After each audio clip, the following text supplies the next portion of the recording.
Viral তনিয়াপুর সানবিজ by তনির আউটলেটে চলে আসলাম। Last time যখন বগুড়াতে এসেছিলাম তখনও পুলিশ প্লাজা উদ্বোধন হয়নি। যেহেতু বগুড়াতে এসেছি তাই ভাবলাম যে পুলিশ প্লাজাটা ভিজিট করি, আর এখানে সেই ভাইরাল সানবিজ বাই তনিয়াপুর আউটলেট আছে, চলেন দেখি কি কি আছে ওনার আউটলেটে। উনি তো বরাবরই ভাইরাল ছিল, কিন্তু রিসেন্টলি সোশ্যাল মিডিয়াতে আপনারা দেখে থাকবেন যে উনি নকল ড্রেস সেলের দায়ে যে পরিমাণ কট খেয়েছে সেটা আর বলার মতো না। পাকিস্তানি ড্রেস বলে গুলিস্তানের ড্রেস বিক্রি করেছে, তারপরে একটা আপু ভোক্তা অধিকারে কমপ্লেন করার পরে ওখান থেকে গিয়ে তদন্ত করে দেখা যায় যে তাদের কাছে কোনো পেপারসই ছিল না পাকিস্তানি ড্রেসের। ওই ড্রেসটা পাকিস্তানি ছিল না, বাংলাদেশেরই একটা নকল পণ্য পাকিস্তানির বলে চালিয়ে দিচ্ছিল সানবিজ বাই তনি। কিন্তু এটা করার কি দরকার ভাই? সব শোরুম, সব আউটলেট, সব ব্যবসা প্রতিষ্ঠানেই তো সব দেশেরই পণ্য থাকে, সেখানে বাংলাদেশের পণ্য বাংলাদেশের নামে বিক্রি করলে সমস্যা কোথায়? এই পণ্যটার যেমন মান তেমন দাম থাকবে, এটাই স্বাভাবিক। বাইরের একটা পণ্য, বাইরের একটা ড্রেস, বাইরের যে কোনো কিছুর মূল্য বেশি থাকে, আর আমাদের দেশের মেকিং যেহেতু চার্জ কম তাই জিনিসটার দামও কম হবে। যার ভালো লাগবে সে কিনবে, যার ভালো লাগবে না সে কিনবে না। মিথ্যা বলে প্রতারণা করে ড্রেস বিজনেস,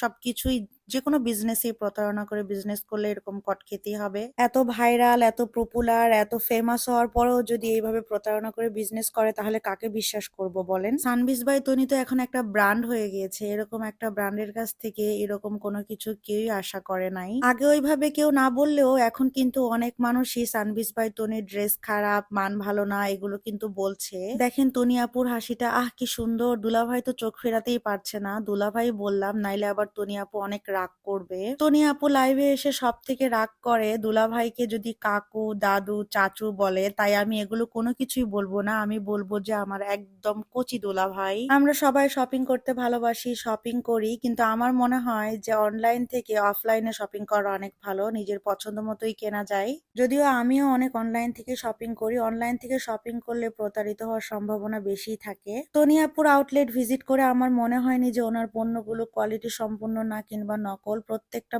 প্রোডাক্টই ছিল অনেক কোয়ালিটি সম্পূর্ণ এবং অনেক বেশি হাই প্রাইস। এখন আপনি কিনবেন কি কিনবেন না সেটা আপনার চয়েস।